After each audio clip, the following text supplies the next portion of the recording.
मातरम students. सो अभी last video में हमने हड़प्पन सिविलाइजेशन के बारे में कुछ थोड़ा सा उसकी रिलीजियस एक्टिविटीज़, स्क्रिप्ट, लैंग्वेज और गुजरात में कौन कौन सी जगह है उसके बारे में लर्न किया था।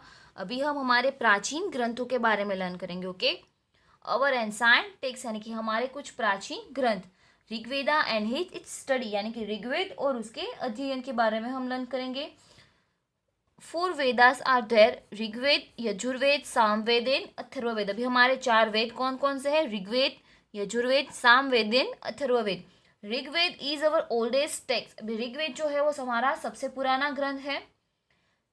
It include 1028 hymns which are called suktas. Rigveda is a repository of ancient knowledge. अभी ऋग्वेद है उसमें 1028 भजन शामिल है जिसको सुक्त कहा जाता है। और सुक्त का मीनिंग जो अच्छे से जो हम गा सके, ओके, वो होता है। और ऋग्वेद प्राचीन ज्ञान का भंडार है, वो एक ट्रेजर है जिससे हमें हमारा प्राचीन ज्ञान मिल सकता है। It is written in old Sanskrit और वैदिक संस्कृत लैंग्वेज। जो पुरानी संस्कृत भाषाओं में और जो वैदिक भाषा थी, वेद संस्कृत भाषाओं में लिखा गया है। With the help of Rigved, we get information about political, social, economic, and religious life of Aryas. Historians, archaeologists study Vedas along with relics to know about history. Some of the hymns Rigveda are in dialect from. अभी ये जो ऋग्वेदा है उसकी मदद से आर्यों के, हम जो आर्य लोग होते हैं उनकी राजनीतिक, सामाजिक, आर्थिक और धार्मिक जीवन के बारे में जानकारी मिलती है। इतिहासकारक है, उसके बाद आर्कोलॉजिस्ट है, वो हमारे इतिहास को जानने के लिए और उसके साथ अवशेषों को जानने के लिए वेदों का अध्ययन करते हैं। वेदों का अध्ययन करने से उसको हमारा इतिहास पता चलता है। और ऋग्वेद के जो भजन है ना, वो कुछ संवादों में अवेलेबल है। भजन यानी कि वो कोई सॉन्ग नहीं होता है, कुछ कुछ भजन ऐसे हैं जो कि कन्वर्जेशन है, जो किसी के साथ बात की हुई होती है, इस तरीके से संवाद के रूप में अवेलेबल है।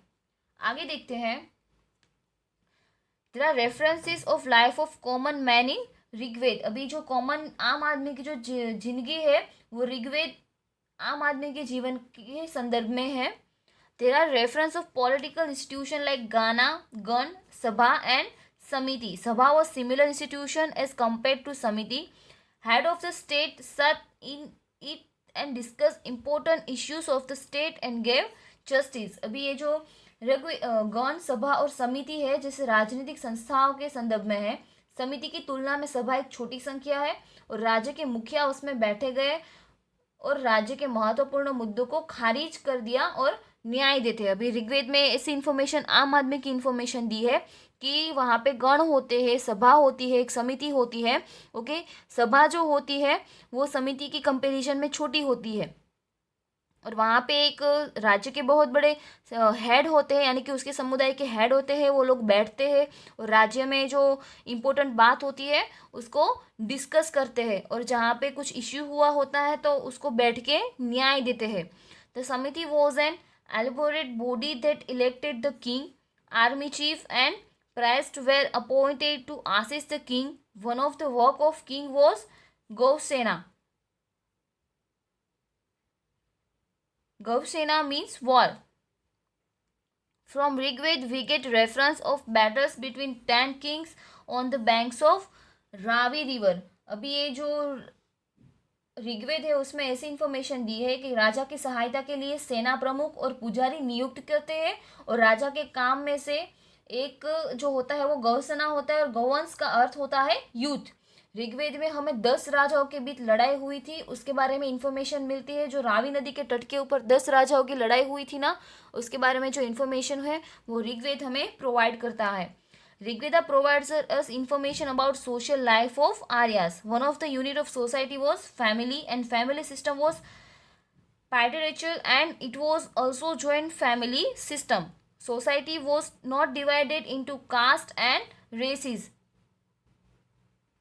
यानी कि जो ऋग्वेद है वो हमें आर्यों की फैमिली के बारे में हमें इंफॉर्मेशन देती है कि वहाँ पे एक समाज होता है, एक यूनिट होता है, जो एक फैमिली होती है और वो पितृसत्तात्मक होती है। यानी कि जो फैमिली में जो मेल कैरेक्टर होता है उसका फैमिली में शासन चलता है और वहाँ पे जॉइंट फैमिली भी होती है। तो फैमिली जो है वो कुछ कास्ट में या तो फिर कुछ छोटे छोटे कस्बों में उसको विभाजित नहीं किया जाता था, समाज जात नात में उसको विभाजित नहीं किया जाता था। So all were equal in the society, यानी कि समाज में सब लोग समान थे। There was no discrimination of high and low status, अभी वहाँ पे उच्च नीच का कोई भेदभाव नहीं था। Woman had high status in society में, महिला जो ही उसको समाज में उच्च दर्जा दिया जाता था। Feminism was there and women were considered as co-workers and their presence in यज्ञ was essential। अभी ऋग्वेद में जो प्राचीन समय की बातें लिखी हुई है तो वहाँ पे यज्ञ किए जाते थे, तो उस समय नारीवाद था और महिलाओं को ना सहकार्यकर्ता माना जाता था और यज्ञ में उनकी उपस्थितियाँ आवश्यक थी। दे कुड ऑल्सो स्टडी, जो महिला थी वो स्टडी भी कर सकती थी। Among them Apala workers and there among them Apala, Lopamudra, Ghosha etcetera create richas of Rigveda. Girls got married only when they were adult, अभी ऋग्वेदा में लड़कियों को बहुत ज़्यादा इंपॉर्टेंट दिया गया था और वो लोग अध्ययन भी कर सकती थी, पढ़ाई कर सकती थी। उसमें अदाला, अपाला, लोपामुद्रा और घोषा इस उनका उल्लेख किया गया है। और साथ ही साथ जब वो एडल्ट होती थी, यानी कि जब वो शादी के लायक होती थी, वयस्क होती थी, तभी ही उनका विवाह किया जाता था। ऐसा नहीं कि चाइल्ड मैरिज करना है, उसको बचपन में उसकी शादी करवा देनी है, उसको घर में ही रखना है, कुकिंग का काम करना है, ऐसी सारी रूढ़ी वहाँ पे उस समय में नहीं थी। Mention of worship of nature is found in Rigveda. Worshipping of Indra, Varun, Agni, Surya etcetera is mention in Rigveda. There is mention of Usha as goddess of morning and Aditi as the goddess of evening, यानी कि यहाँ पे पूजा का उल्लेख भी, प्रकृति की जो पूजा करनी होती है ना, प्रकृति यानी कि जो पवन देवता होते हैं, अग्नि देवता होते हैं, सूर्य देव होते हैं, वरुण देव होते हैं, ओके। तो वर्शिप ऑफ नेचर यानी कि प्रकृति की पूजा जो करनी होती है वो ऋग्वेद में उसके बारे में भी उल्लेख किया गया है। इंद्र, वरुण, अग्नि, सूर्य और आदि लोगों की पूजा ऋग्वेद में वर्णित है। उषा का उल्लेख मॉर्निंग में और अदिति का उल्लेख इवनिंग में, यानी कि सुबह जो होती है वो देवी होती है वहाँ पे जिसको नाम दिया गया है उषा, और जो इवनिंग में जो होता है अदिति यानी कि जो शाम होती है, तो वहाँ पे उसको भी एक नाम दिया था कि वो एक नेचर का पार्ट है और वो हमारी देवी है। मॉर्निंग में है उषा, इन इवनिंग में है अदिति। तो इस तरीके से उनकी भी पूजा करने का उल्लेख है वो ऋग्वेद में किया गया था। Cows, horse and birds were have been discussed at many places in Rig Veda. As compared to other animals, horses have been mentioned more times, which indicates importance of pastoralism in their lives. यानी कि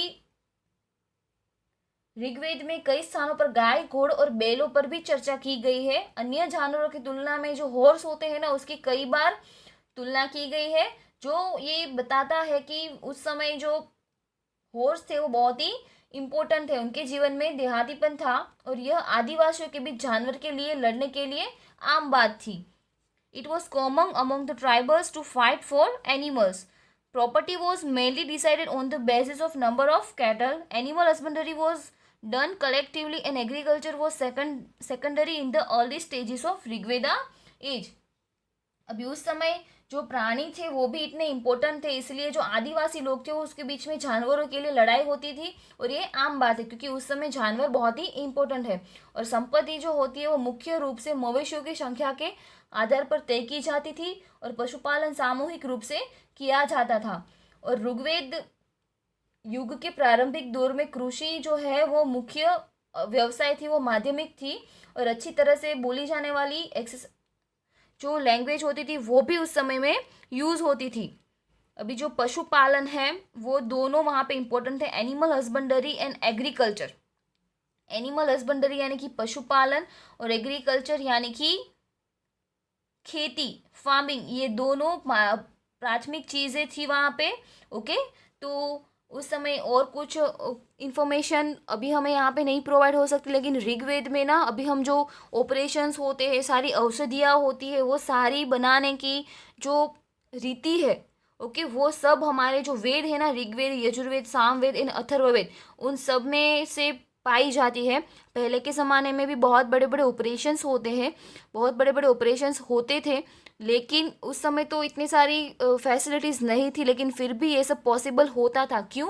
क्योंकि तब लोगों के पास ज्ञान इतना था, लोगों के पास शक्ति इतनी थी। और उस अभी का जो पूरा सिनारियो है ना कि फ्यूचर में कलयुग आएगा, ये सारी चीज़ें कलयुग में होगी, इतनी सारी प्रॉब्लम्स आई थी, तो इन सब को ना ये जो वेद है ना उसमें मेंशन किया था कि इतने समय बाद ऐसा समय आएगा, इतने समय बाद ऐसा समय आएगा। और अभी वो ट्रू भी हुआ है, यानी कि ये जो ऋग्वेद है, यजुर्वेद है, सामवेद एंड अथर्ववेद है ना, वो बहुत बड़े वेद है जिसके बारे में, जिसकी मदद से हम फ्यूचर की इंफॉर्मेशन भी प्रोवाइड कर सकते हैं कि कैसा ज़माना आएगा। ओके, तो यहाँ पे हमारा चैप्टर फिनिश होता है। लेकिन यहाँ पे कुछ एक वर्ड दिया है सुक्त। सुक्त का मीनिंग क्या दिया है? वेल स्पोकन, यानी कि जो अच्छे से बोला जा सकता है वो। और सुक्त को हमने आगे कब देखा था कि जो भजन है 1028 हाइम्स है, उसमें से कुछ भजन ऐसे थे कि जो संवाद में अवेलेबल है, यानी कि उसको हाइम्स का दूसरा नाम क्या दिया था ऋग्वेद में? सुक्त। और सुक्त का मीनिंग है वेल स्पोकन। ओके, अभी हम नेक्स्ट वीडियो में एक्सरसाइज कंप्लीट करेंगे। तब तक आपको जो ऋग्वेदा है उसके बारे में इंफॉर्मेशन अच्छे से कलेक्ट कर लेनी है और अच्छे से समझ लेना है। ओके, वंदे मातरम।